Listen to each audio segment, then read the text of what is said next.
Hello everyone, आज हम करेंगे आपकी एनसीईआरटी की 5th क्लास की आपकी ईवीएस की जो न्यू बुक आई है द वंडर्स वर्ल्ड, उसका चैप्टर नंबर 2। इससे पहले हम इसका फर्स्ट चैप्टर कंप्लीट कर चुके हैं, लिंक आपको डिस्क्रिप्शन बॉक्स में मिल जाएगा। आज हम करेंगे चैप्टर 2 और इस चैप्टर का नाम है journey of a river. River यानी कि नदी, एक नदी की यात्रा। तो यहाँ पे हम एक नदी की यात्रा के बारे में देखेंगे कि कहाँ से वो नदी जो है शुरू होती है, किन किन स्टेट से होके वो जाती है, क्या क्या वो लोगों को सहूलियत देती है, किस तरीके से जाके उसका जो पानी है कौन से कहाँ पे गिरता है। ठीक है, तो एक पूरी एक रिवर की हम यात्रा के बारे में, जर्नी के बारे में आज इस चैप्टर में हम पढ़ेंगे। तो let us read. Where I begin, where I flow. Begin होता है शुरुआत, कि कहाँ से मेरी शुरुआत होती है।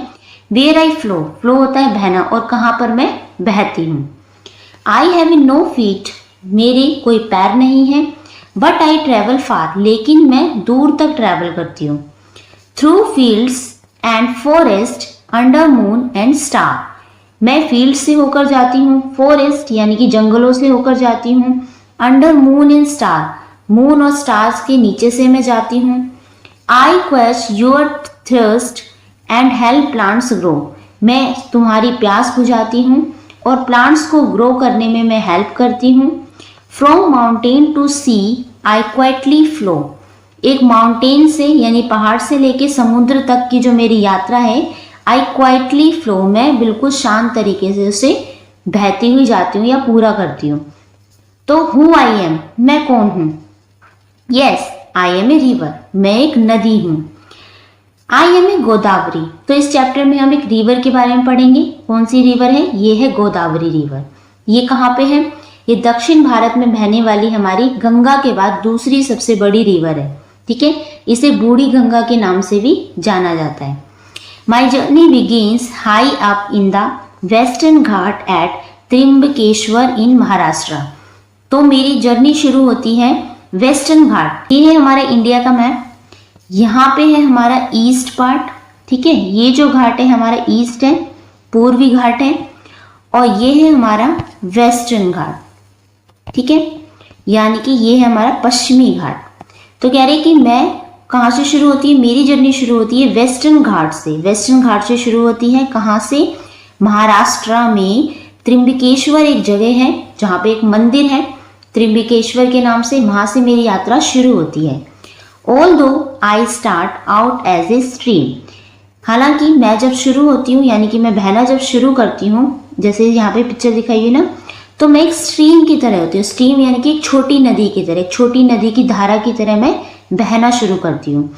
As I move across the land, जैसे ही मैं आगे बहती हुई जाती हूँ, लैंड को यानी जगह को क्रॉस करती हूँ। Rain water and other streams join me, तो बारिश का पानी और भी बहुत छोटी नदियाँ जो मुझ में आके जुड़ जाती हैं। Making me wider and stronger, जो मुझे बहुत चौड़ा यानी कि वाइडर बना देती है, स्ट्रोंगर बना देती है, मजबूत बना देती है। The small streams joining are my tributaries, तो कह रहे कि जो छोटी नदियां आके मुझे ज्वाइन करती है, मतलब जो छोटी नदियों का पानी मेरे अंदर मिल जाता है, तो उन छोटी नदियों को क्या बोला गया है, ट्रिब्यूटरीज कहा गया है। ठीक है, I travel 1465 kilometres before joining the Bay of Bengal. Bay of Bengal का है, देखो ये है हमारा साउथ इंडिया का मैप, नीचे का बना रही हूँ मैं सिर्फ, ये ईस्ट पार्ट है, ये वेस्ट है। तो बे ऑफ बंगाल हमारा यहाँ पे है, ये है हमारा बे of Bengal.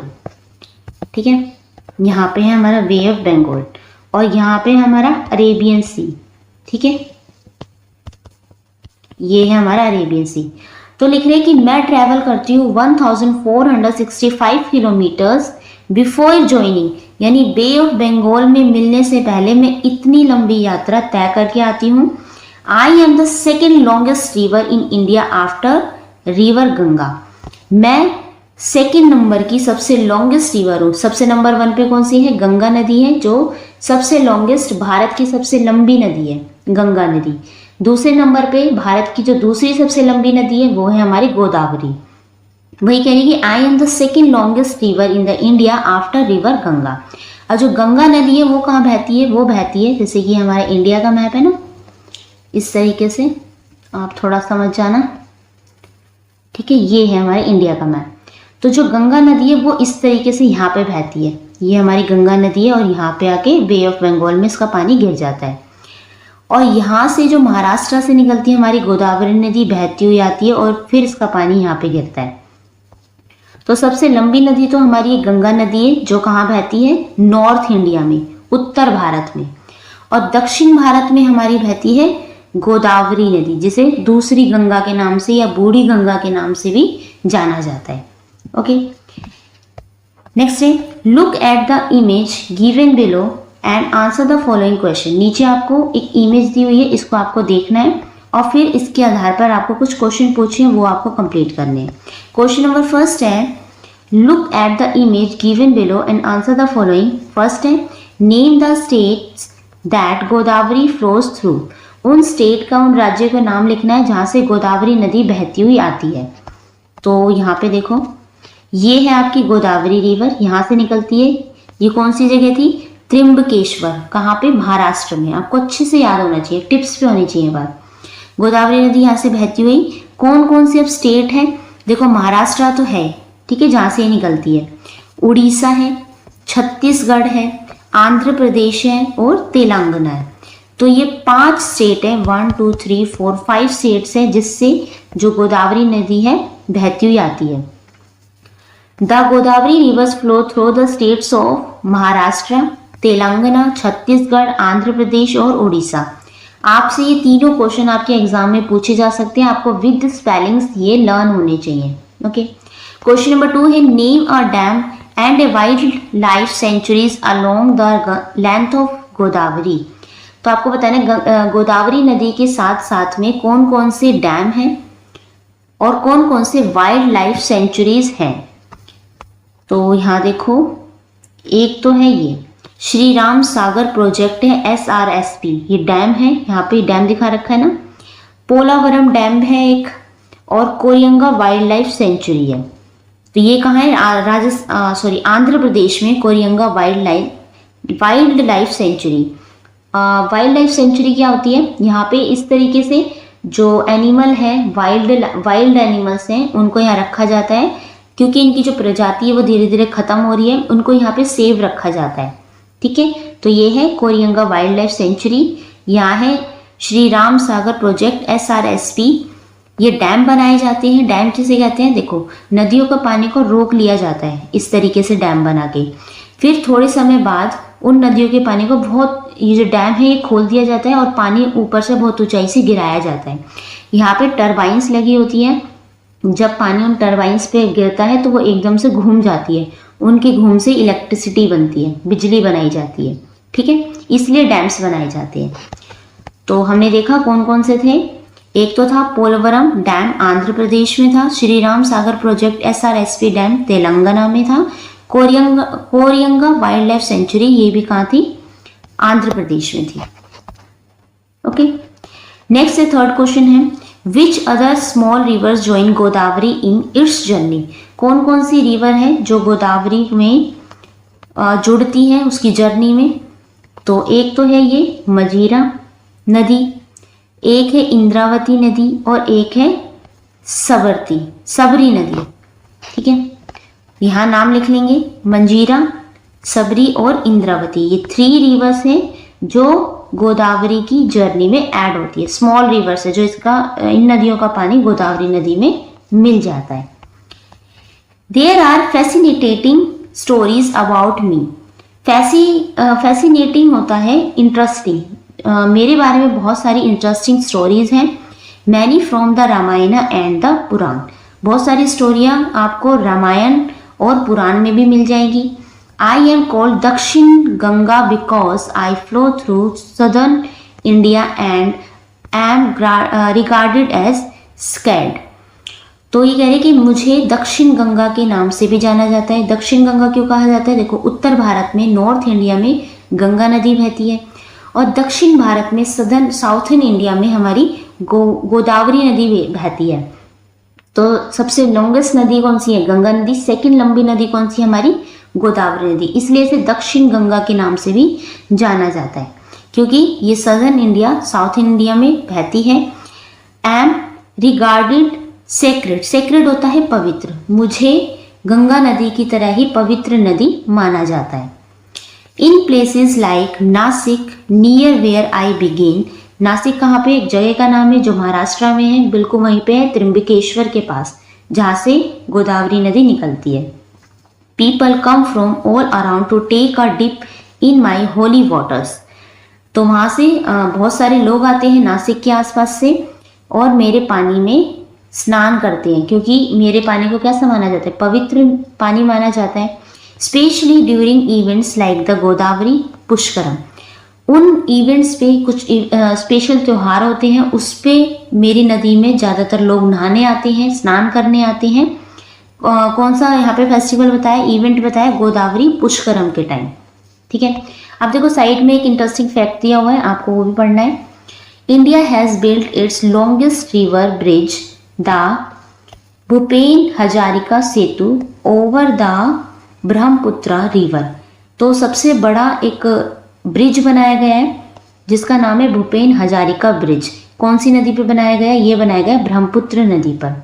It is more than 9 kilometres long, ये 9 किलोमीटर तक लंबा है। नाम क्या है, भूपेन हजारिका ब्रिज। ठीक है, कौन सी नदी पे, ब्रह्मपुत्र नदी पे। अब ब्रह्मपुत्र भी एक बहुत बड़ी नदी है जो कई कंट्रीज में होके आती है, ठीक है, और भारत में भी बहती है। चलिए नेक्स्ट देखते हैं, द लाइफ आई होल्ड, तो कौन कौन सी लाइफ है जो मेरे ऊपर डिपेंड करती है।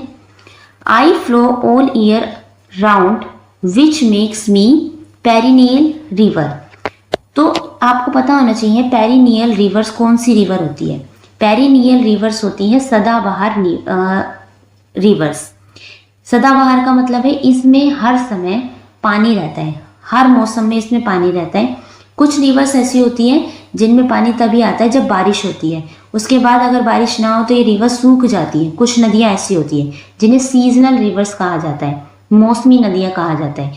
लेकिन पेरिनियल रिवर्स होती हैं जिनमें हर समय पानी रहता है, हर मौसम में पानी रहता है। तो आई फ्लो ऑल ईयर, मैं हर साल बहती हूँ, मतलब पूरे साल भर बहती हूँ। Which makes me a perennial rivers, इसलिए जो मुझे एक नाम दिया गया है पेरिनियल रिवर्स, जो मेरे अंदर सदाबहार पानी रहता है, हर समय पानी रहता है।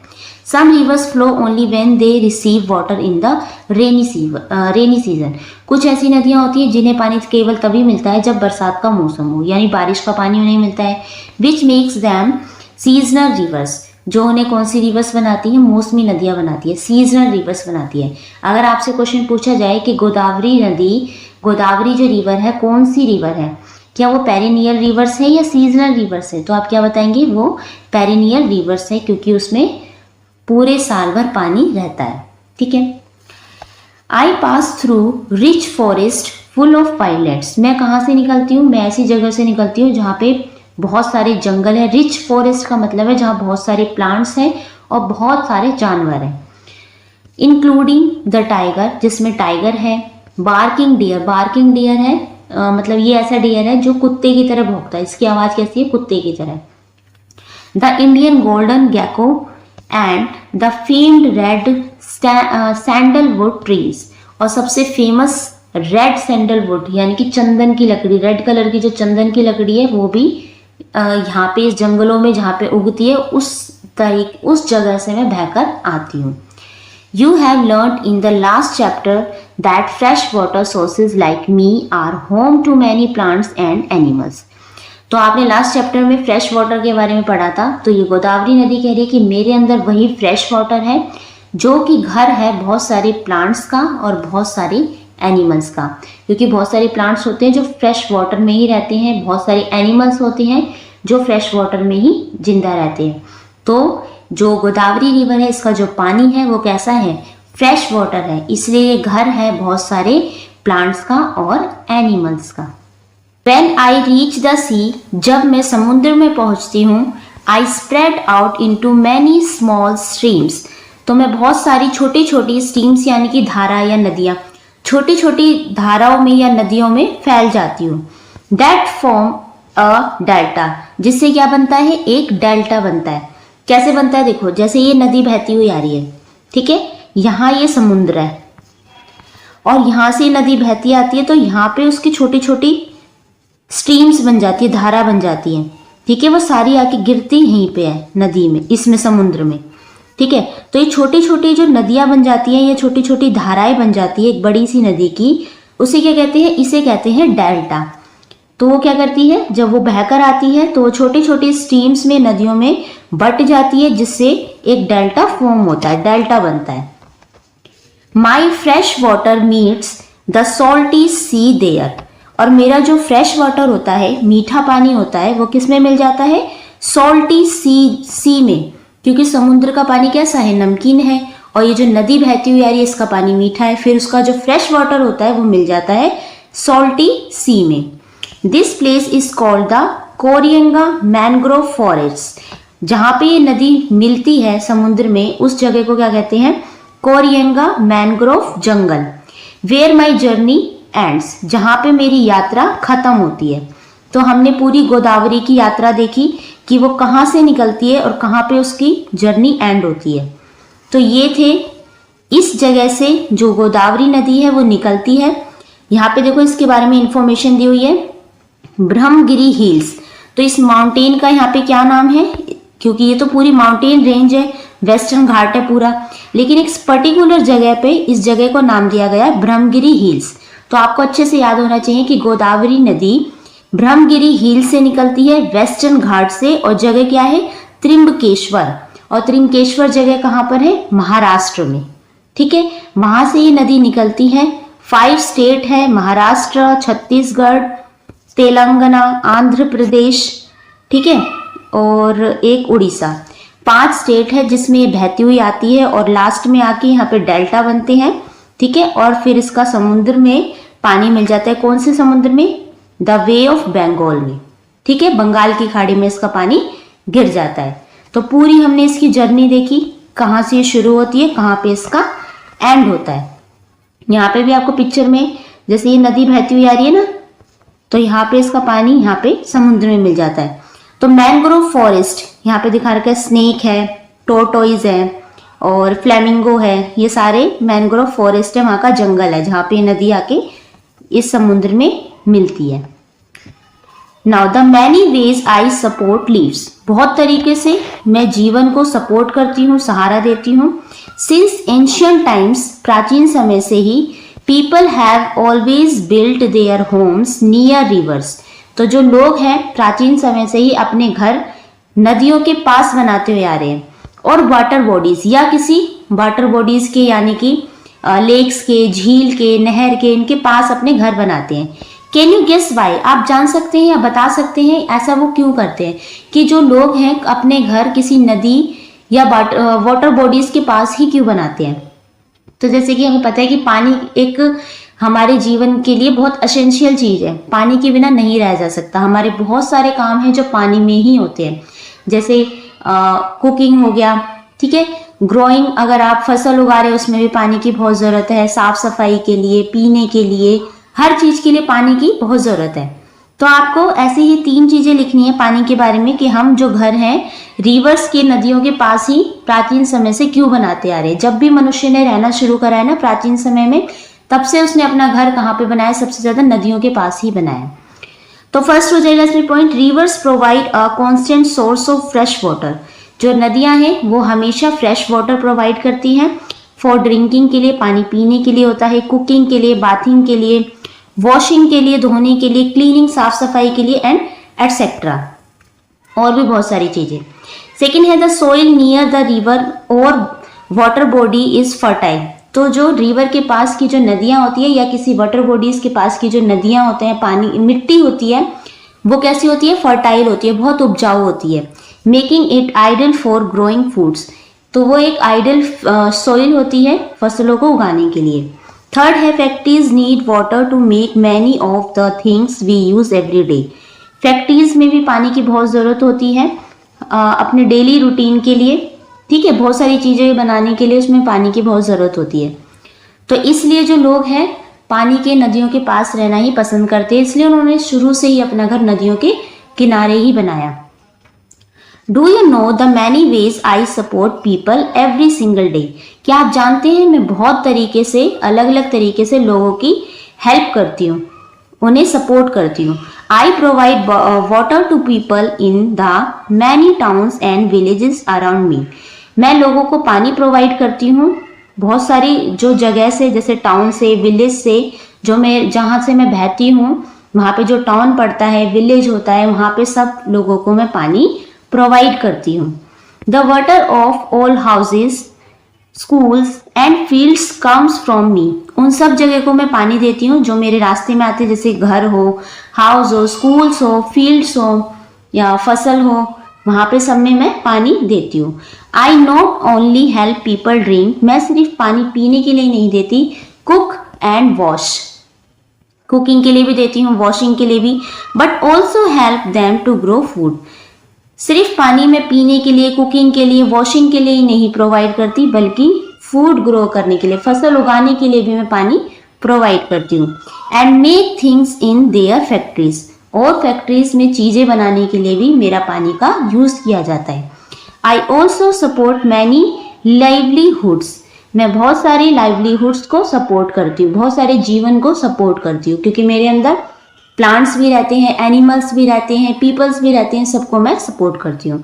My water is carried in pipes and canals, मेरे पानी को कैरी किया जाता है पाइप्स के थ्रू, पाइप्स के थ्रू लोग उसको लेते हैं, कैनाल्स या नहर बना लेते हैं, एंड शेयर्ड बाय मैनी, और भी बहुत तरीके से मेरे पानी का यूज किया जाता है। जैसे आप देख रहे हैं ना, इस पाइप के थ्रू पानी का यूज किया जा रहा है, ठीक है। नहर बना दी जाती है, जैसे यहाँ पे कुछ नदी है तो यहाँ से नदी काट के रास्ते को पानी इस तरफ ले लिया जाता है, एक नहर बना दी जाती है ताकि वो फसल को अच्छे से उगा सके। साइड में देखो एक इंफॉर्मेशन दी हुई है, इसे पढ़ लेते हैं। द चेनाब रेल ब्रिज, तो चेनाब रेल एक ब्रिज है in India, is the highest railway arch bridge in the world. पूरे वर्ल्ड में इंडिया का जो रेलवे है चेनाब रेल ब्रिज, ये चेनाब नदी पर है, ठीक है। सबसे बड़ा क्या है, हाईएस्ट रेलवे आर्क है। ये इंफॉर्मेशन दी हुई है, आपको अच्छे से लर्न होनी चाहिए। नेक्स्ट है इको टूरिज्म। इको टूरिज्म क्या होता है, ये वर्ड, टूरिज्म का तो मतलब होता है कहीं घूमना, कोई नई प्लेस देखना, नई जगह देखना, और इको टूरिज्म का मतलब होता है नेचुरल प्लेसेस को ही देखना। जो प्लेस हमारे एनवायरनमेंट से जुड़े हुए हैं, उन प्लेस को आप जाते हो, वहाँ पे घूमते हो, उनके बारे में जानते हो, वो होता है आपका eco tourism. Eco tourism means visiting natural places like forest, rivers or mountains to enjoy their beauty, watch animals or birds and learn about nature without harming the environment। तो इको टूरिज्म का मतलब है आप natural places पे जाएं, जैसे कि forest पे, किसी जंगल में घूमने जाएं आप, नेचुरल है। रिवर्स, किसी नदी के पास घूमने जाएं, उसके बारे में जानें। माउंटेन्स, पहाड़ों पर घूमने जाएं, तो इंजॉय देयर ब्यूटी, उनकी ब्यूटी को आप इंजॉय करें, वहाँ के एनिमल्स को देखें, बर्ड्स को देखें, लर्न अबाउट नेचर, नेचर के बारे में जानें, विदाउट हार्मिंग द एनवायरनमेंट, बिना एनवायरनमेंट को नुकसान पहुंचाए। तो ये होता है आपका इको टूरिज्म, ठीक है। नेक्स्ट एक क्वेश्चन दिया आपको, क्वेश्चन फर्स्ट है, list 3 ways in which people are dependent on the river Godavari. तो कौन कौन से वो 3 तरीके हैं आपको बताने हैं जिससे जो लोग हैं डिपेंडेंट है रिवर गोदावरी के ऊपर, गोदावरी नदी के ऊपर। तो फर्स्ट है, people use the reverse water for drinking. तो जो लोग हैं वो पानी का यूज करते हैं पीने के लिए, कुकिंग के लिए, वॉशिंग, धोने के लिए, एंड बाथिंग के लिए। सेकेंड है, farmers depend on the Godavari's water to grow crops like rice, sugar cane and cotton. जो फार्मर है, किसान है, वो गोदावरी नदी के पानी पर डिपेंड करते हैं अपनी क्रॉप्स को उगाने के लिए, फसल उगाने के लिए, जैसे कि चावल, शुगर केन, गन्ना और कॉटन उगाने के लिए।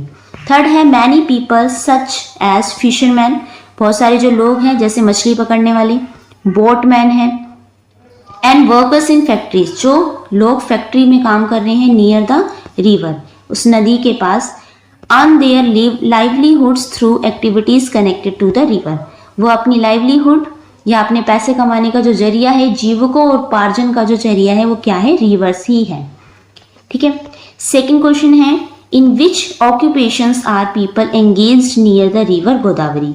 ऑक्यूपेशन होता है व्यवसाय, कि कौन कौन से व्यवसाय या काम करने जो लोग हैं काम करते हैं और एंगेज हैं रिवर गोदावरी के पास में, कौन कौन से वहाँ पे काम किए जाते हैं जहाँ से वो नदी बह रही है। तो सेकेंड फर्स्ट है इसमें फार्मिंग, एक तो फार्मिंग की जाती है, फसल उगाई जाती है। Farmers use river water to grow crops, farmer use करते हैं पानी का फसल को उगाने के लिए।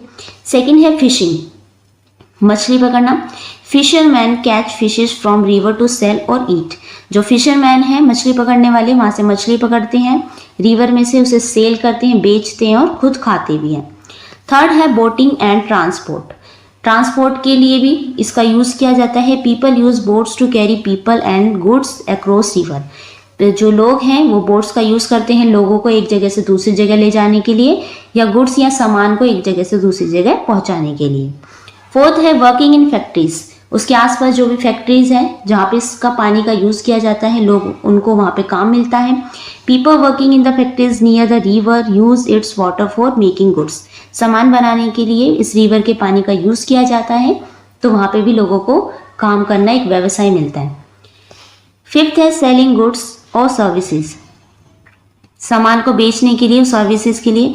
शॉपकीपर सेल आइटम्स और फूड्स टू द पिलग्रिम्स और tourists visiting Holi river bank, तो जहाँ पे वो टूरिस्ट आते हैं घूमने के लिए रिवर बैंक के पास में, तो वहाँ पे जो शॉपकीपर है उनका आइटम है वो सेल होता है।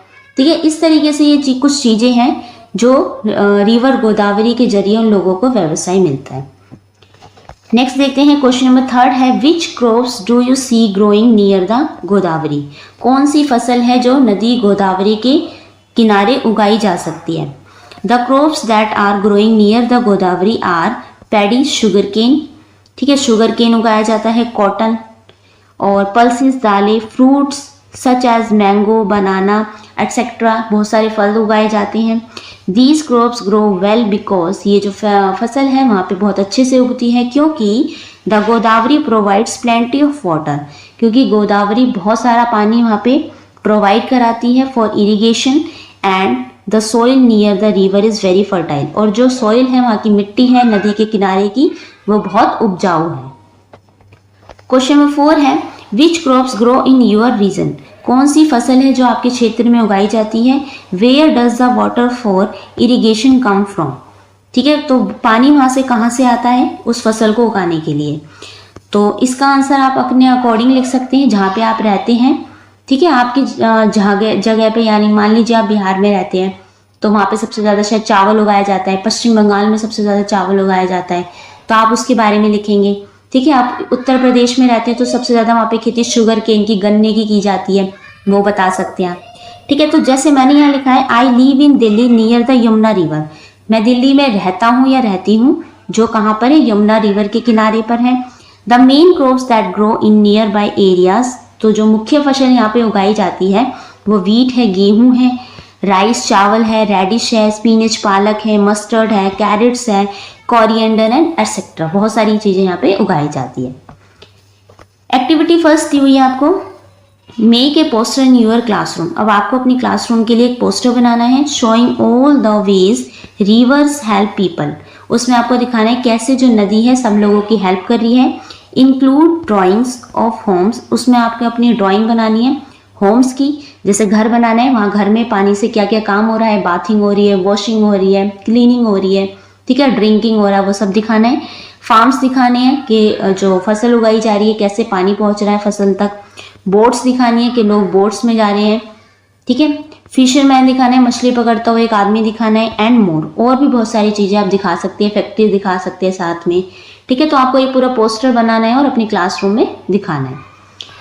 ओके, नेक्स्ट है dams storing my water changing my flow. Dams क्या होते हैं, डैम्स होते हैं बांध।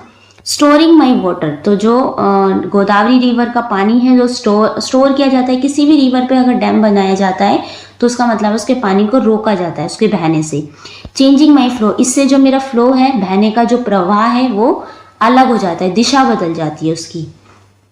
डिड यू नो, क्या आप जानते हैं that there are more than 900 dams that store my water so people can use it even during dry season. क्या आप जानते हैं 900 से ज़्यादा डैम्स मेरी नदी पर बनाए गए हैं लोग क्या करते हैं, उस पानी को रोकते हैं, मेरे पानी को स्टोर करते हैं डैम बना के, और ड्यूरिंग ड्राई सीजन, जब भी मौसम ड्राई हो जाता है या बहुत गर्मी होती है, पानी नहीं होता है, तो उस रोके हुए पानी का, स्टोर किए हुए पानी का वो लोग यूज़ करते हैं ड्रिंक के लिए, पीने के लिए, ग्रोइंग क्रॉप्स, फसल उगाने के लिए, एंड मेक इलेक्ट्रिसिटी, और बिजली बनाने के लिए।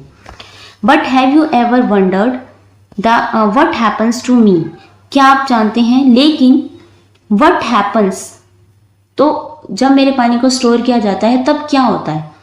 When a dam is built, जब मेरे पानी को स्टोर करके उस पर डैम बनाया जाता है तब क्या होता है। What happens to the forest, forest में क्या होता है, जंगलों के साथ क्या होता है, एनिमल्स के साथ क्या होता है, and the people living near me, और जो लोग मेरे नदियों के किनारे रह रहे होते हैं उन लोगों का क्या होता है।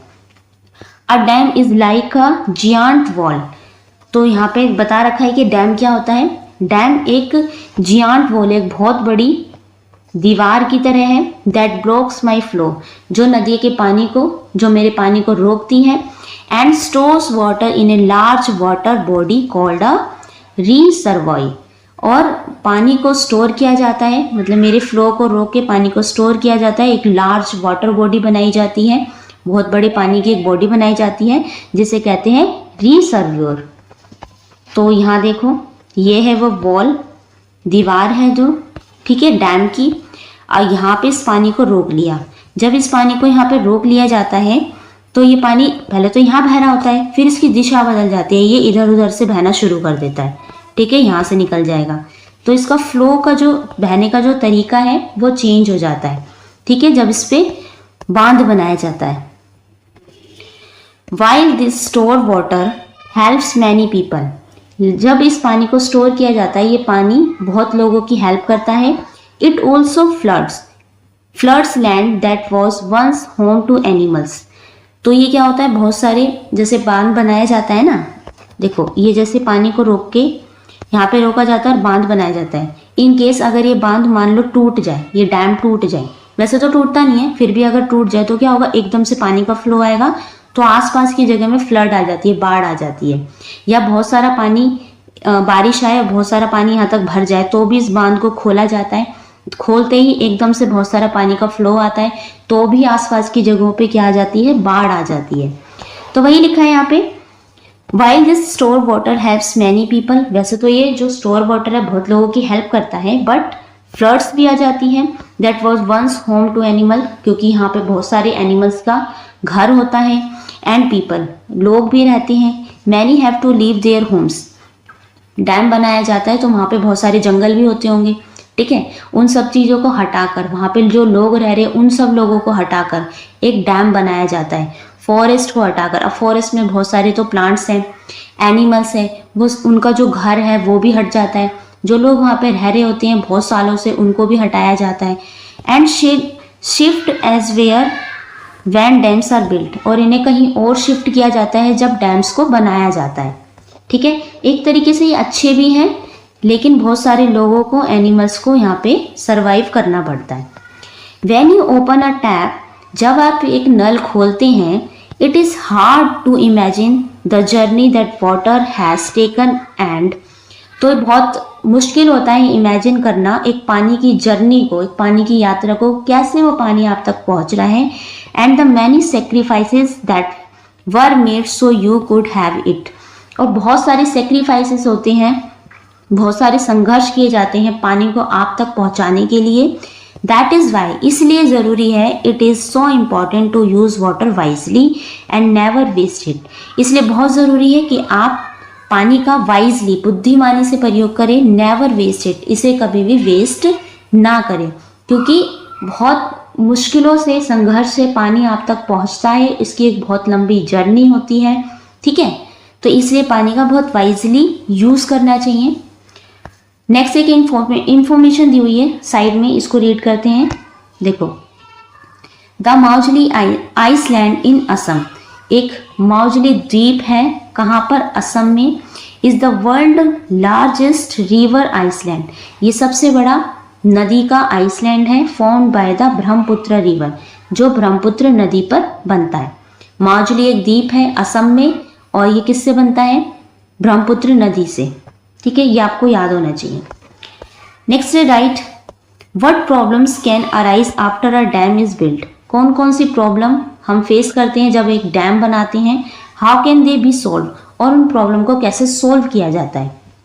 After a dam is built several problems can arise.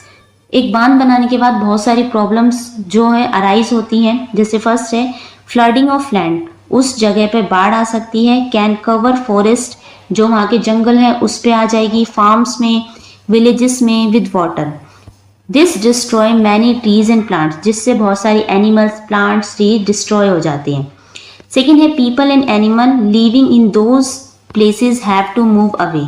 जो लोग वहाँ पे रह रहे होते हैं, बहुत सालों से लोग रह रहे होते हैं, एनिमल्स का वहाँ पे घर होता है, उन सबको वहाँ से हटना पड़ता है। This causes problem in their daily life and work, जिससे उनके डेली लाइफ में और काम में प्रॉब्लम आती है। थर्ड है dam blocks the natural flow. जो डैम होते हैं, नदी की बहती हुई, प्राकृतिक बहती हुई जो धारा होती है, उसे रोक दिया जाता है। The river can no longer carry nutrition as before. Fourth है fish migration is blocked. Fish का जो माइग्रेशन है, जैसे एक जगह से बहती हुई फिश कहीं और जाए, उसका माइग्रेशन, प्रवास रुक जाता है। रिड्यूसिंग फिश पॉपुलेशन, जो फिश की पॉपुलेशन को कम करती है। अब these problems can be solve by proper planning before the construction of dam. Dam बनाने से पहले कुछ प्लानिंग हमें करनी चाहिए, जिससे जो ये प्रॉब्लम्स आ रही हैं जिनको रोका जा सके। जैसे फर्स्ट है dam sites must be chosen carefully to avoid damaging important natural and human areas. Second है new protected areas must be set up to relocate animals of safe zone. तो जो एनिमल्स को सेफ जोन तक पहुंचाया जाए, उन्हें protect किया जाए। थर्ड है trees must be planted around the dam to reduce soil erosion.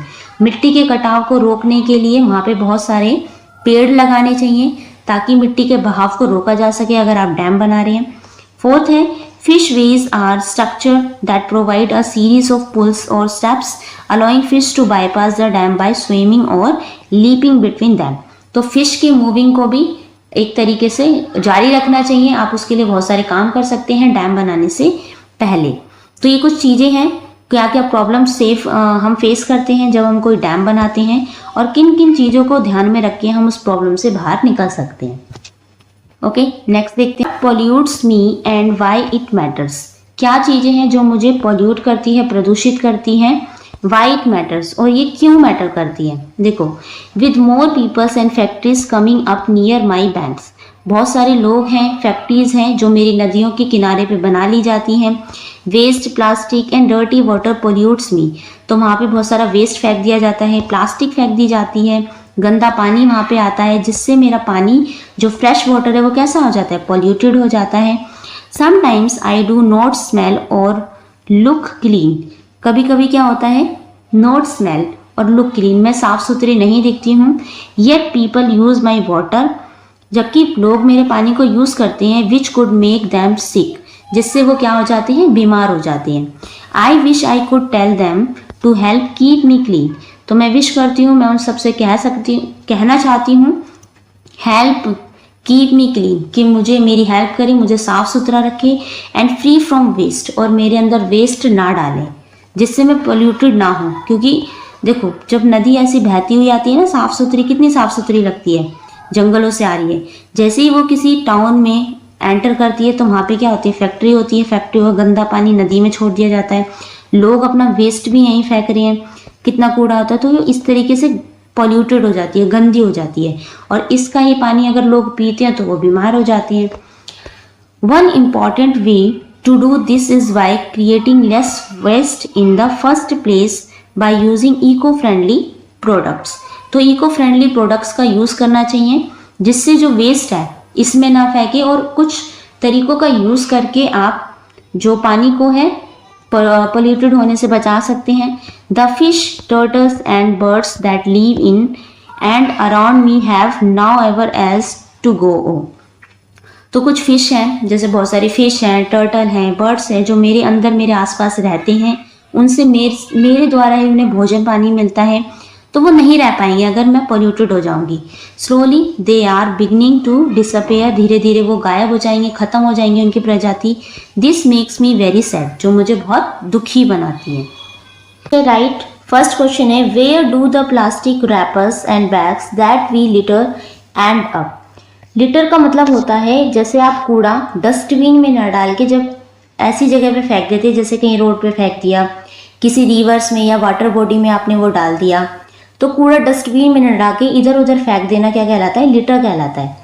तो where do the plastic wrappers, जो रैपर्स, प्लास्टिक रैपर्स और बैग आप यूं ही फेंक देते हैं, वो कहाँ जाके उनका एंड होता है, आपको ये बताना है।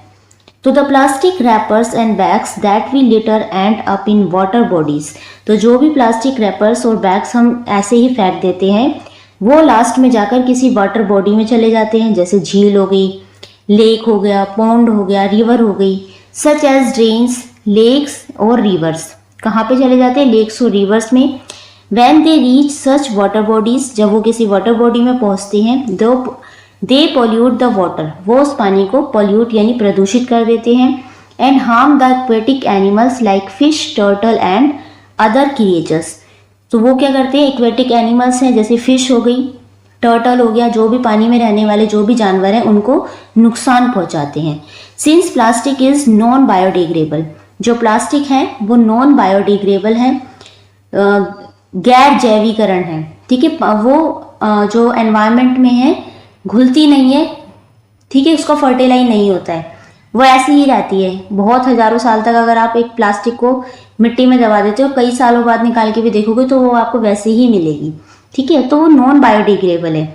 It stage in the environment for many years and causes a lot of damage, तो वो एनवायरनमेंट में हमारे ऐसे ही बनी रहती है, जो हमारे एनवायरनमेंट को क्या करती है? हार्म करती है, डैमेज करती है।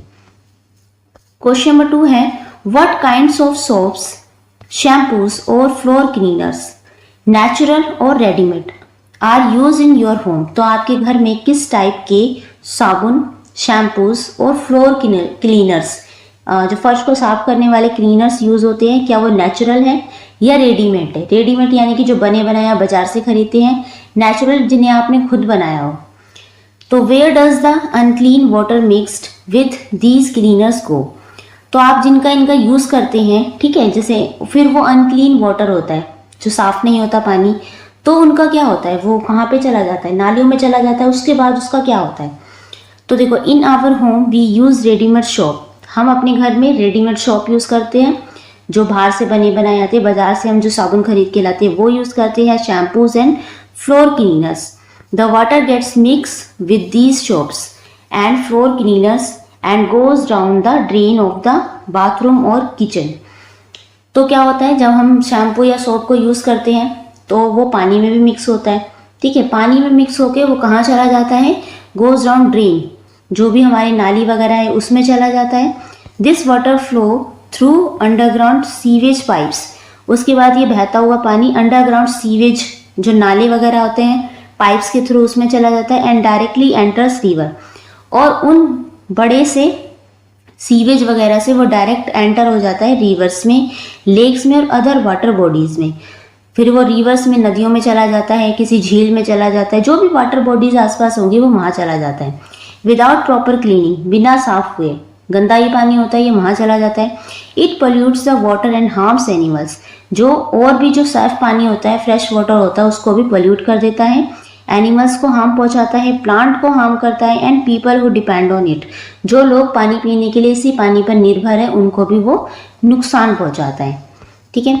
नेक्स्ट डिस्कस करना है, आस्क योर पेरेंट्स और एल्डर। अब आपको अपने पेरेंट्स और आपके घर में जो भी बड़े हैं उनसे डिस्कस करना है about the condition of water bodies near your home when they were your age.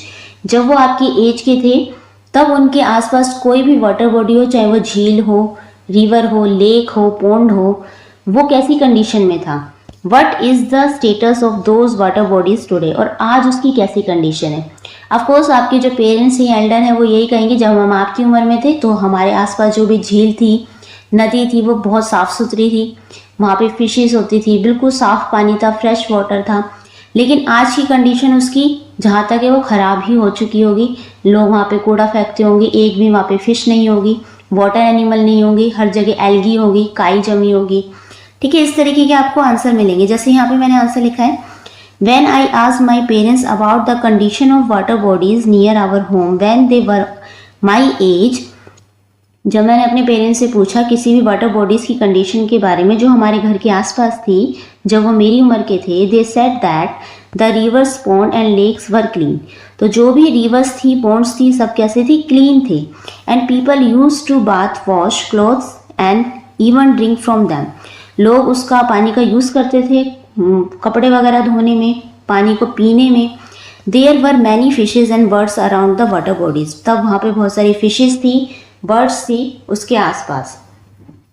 लेकिन आज सिचुएशन कैसी है? Today the situation has change as many water bodies have become dirty and polluted. लेकिन आज कैसी है? आज ये वाटर बॉडीज बहुत डर्टी हो चुकी हैं, गंदी हो चुकी है, प्रदूषित हो चुकी हैं। पीपल थ्रो प्लास्टिक, लोग उसमें प्लास्टिक डालते हैं। गार्बेज, कूड़ा फेंकते हैं into them. Some lakes have dried up और are filled with these waste. बहुत सारी जो लेक्स हैं, झील हैं, वो सूख चुकी हैं और कईयों में तो कूड़ा भर चुका है। The water is no longer safe to use. अब जो पानी है बिल्कुल सुरक्षित नहीं है हमारे यूज़ करने के लिए। And animals and birds are disappearing from those areas. और जो वहाँ पे पहले एनिमल्स और बर्ड्स दिखा करती थी, अब वो धीरे धीरे बिल्कुल गायब हो चुकी है, वहाँ पे नहीं है। तो आप देख सकते हैं किस तरीके का पानी इस तरीके से गंदा हो गया। सीवर्स का पानी इसमें फ्रेश वाटर में आके मिल रहा है, तो चीज़ें गंदी हो रही है। नेक्स्ट एक्टिविटी 2 है, make a list of things that we throw into the waste bin at home और स्कूल। तो आपको उन चीज़ों की लिस्ट बनानी है जो आप वेस्ट डस्टबिन में डालते हैं अपने स्कूल में और घर में। In these things were thrown into a river और a pond, how would each of these item harm the animals. तो ये जो थिंग्स है वो थ्रो कहाँ हो जाती है? जाके रिवर्स में हो जाती है या पॉन्ड में हो जाती है।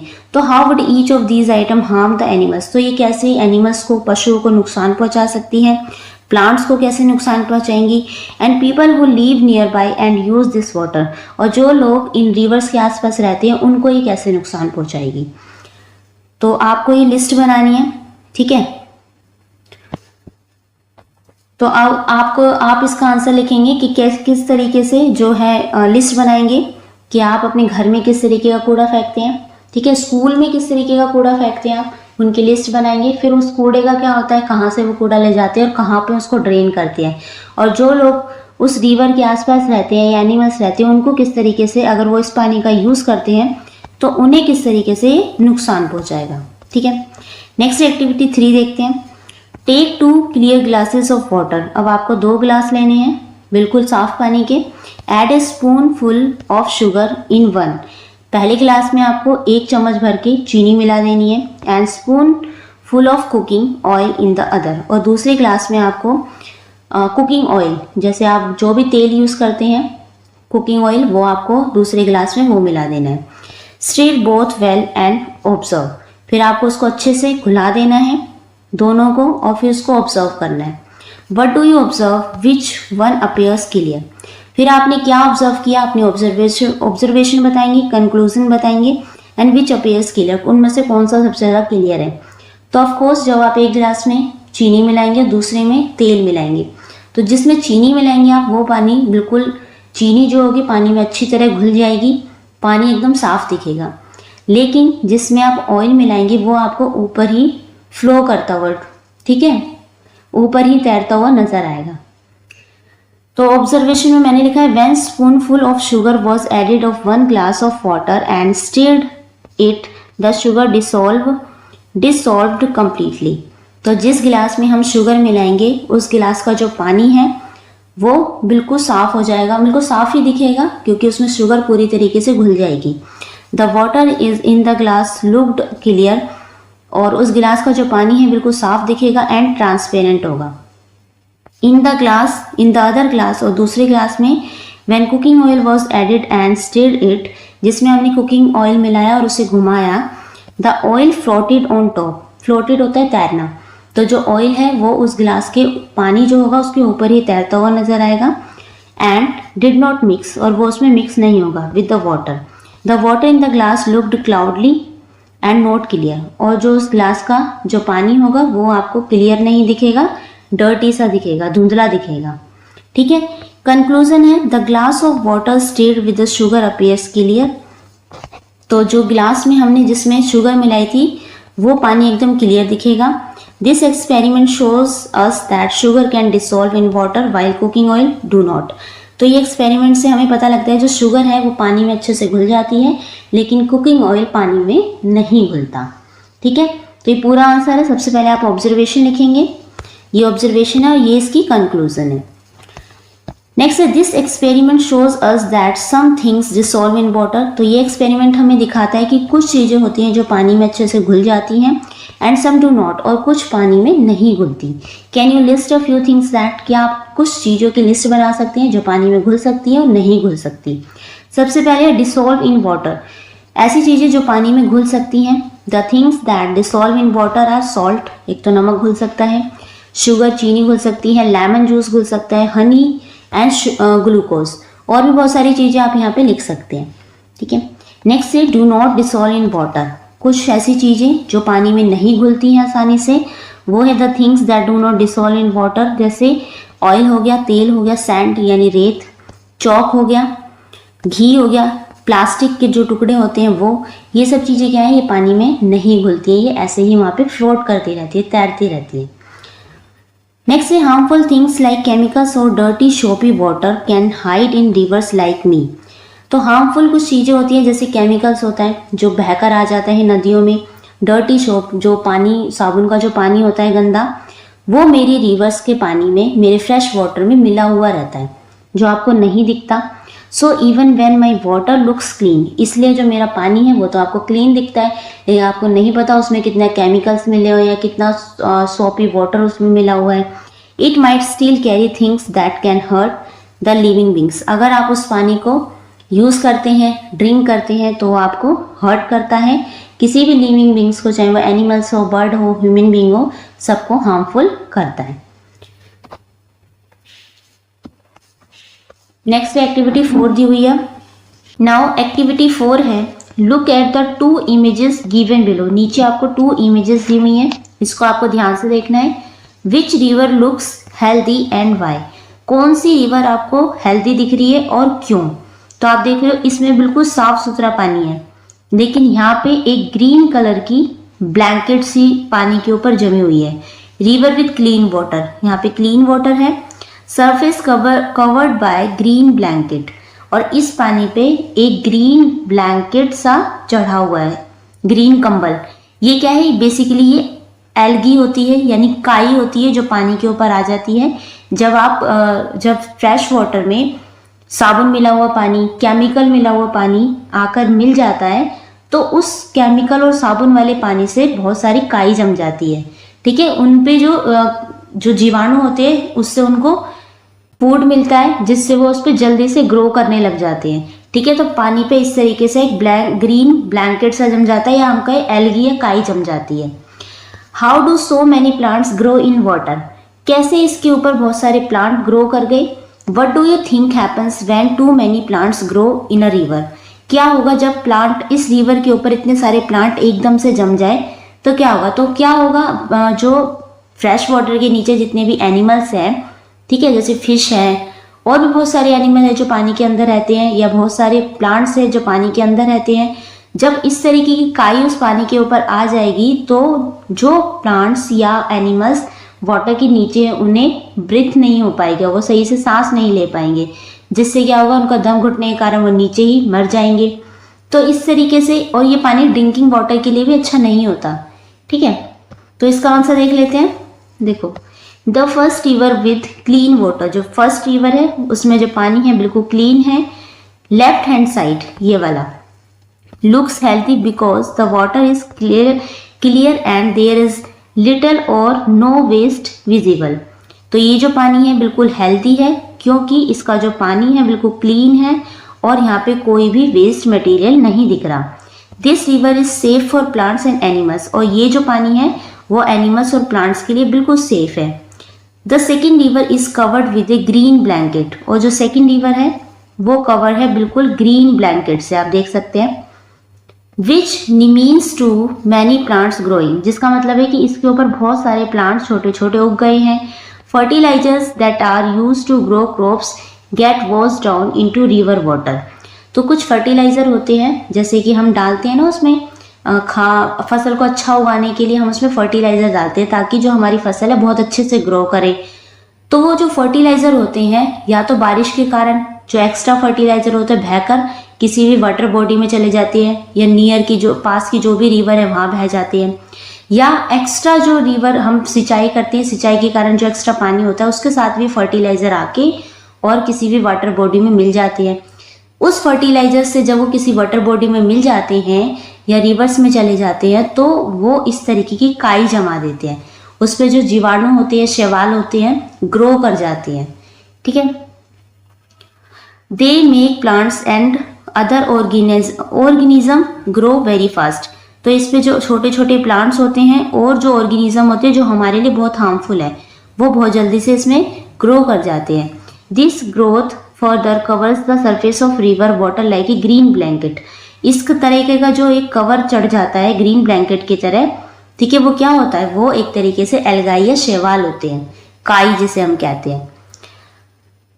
When too many plants grow in a river, जब बहुत सारे प्लांट्स इस तरीके से एक रिवर के ऊपर ग्रो कर जाते हैं, this slowly starts choking all the life inside the river. Choking होता है दम घुटना। तो जो धीरे धीरे वो क्या करते हैं, पानी के नीचे जो भी जानवर हैं, जो भी एनिमल्स है, प्लांट्स है, धीरे धीरे वो क्या करते हैं, उनका दम घुटना शुरू हो जाता है, वो सांस नहीं ले पाते क्योंकि ऊपर तो इस तरीके की एक ब्लैंकेट सी चढ़ जाती है पानी की। The water also becomes unsafe for people to drink. और ये पानी है बिल्कुल अनसेफ हो जाता है सब लोगों के लिए ड्रिंक करने के लिए। एनिमल्स के लिए भी बिल्कुल ही अनसेफ है, प्लांट्स के लिए भी और ह्यूमन बींग्स के लिए भी। ठीक है। Next is sometimes fertilisers that are used to grow crops get wash down into many water. तो कभी कभी क्या होता है, जो फर्टिलाइजर हम क्रॉप्स में डालते हैं, फसल में डालते हैं फसल को अच्छा करने के लिए, तो जब एक्स्ट्रा फर्टिलाइजर हो जाते हैं तो या तो बारिश के कारण या सिंचाई के कारण वो बहकर किसी भी साथ में जो भी पास में नियर वाटर बॉडी होती है वहां चले जाते हैं।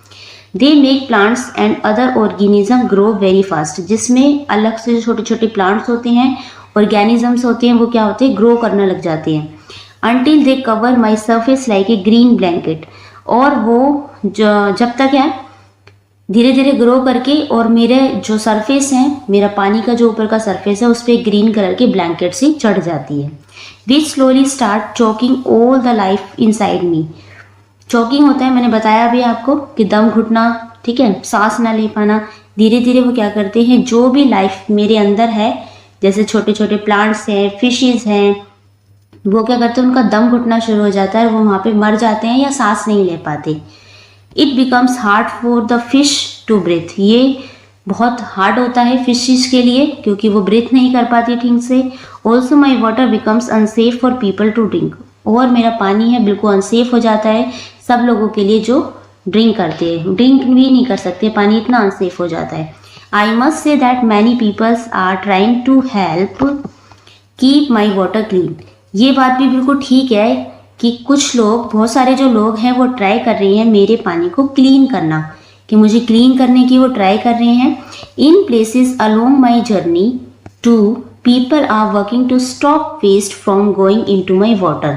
तो जिन जिन प्लेस से मैं होकर आती हूँ, जहाँ जहाँ से मेरी यात्रा होती है, वहाँ के लोग सब मिलकर काम कर रहे हैं। वो इसको रोकने की कोशिश कर रहे हैं कि कोई भी वेस्ट मेरे पानी में ना जाए, जिससे कि मैं क्लीन रहूँ। Every small steps you take helps me stay fresh and full of life. आपका हर एक छोटा छोटा जो कदम है जो आप उठा रहे हैं मेरे लिए, मुझे साफ करने के लिए, मुझे क्लीन रखने के लिए, वो बहुत हेल्प कर रहा है मुझे फ्रेश रखने में, उन सब चीज़ों को भी फ्रेश रखने में जो मेरे ऊपर डिपेंड है, जो लाइफ मेरे ऊपर डिपेंड है। जैसे ह्यूमन बीइंग है जिनका बहुत सारा काम मुझसे चलता है, प्लांट्स हैं मेरे ऊपर, एनिमल्स हैं जिनको मैं लाइफ देती हूँ, वो सब क्या है, उनकी भी लाइफ बचा रहे हैं हम। I am pleased to see that, मैं बहुत खुश होती हूँ देख के, efforts are being made to keep my water clean. मैं बहुत खुश होती हूँ आप सबके वो एफर्ट्स देख के कि लोग कैसे मुझे साफ रखने की कोशिश कर रहे हैं। नेक्स्ट, डू यू नो, क्या आप जानते हैं, Namami Gange programme is helping clean the Ganga river so that is stay healthy for people, fish and birds. तो एक प्रोग्राम चलाया गया जिसका नाम है नमामि गंगे प्रोग्राम।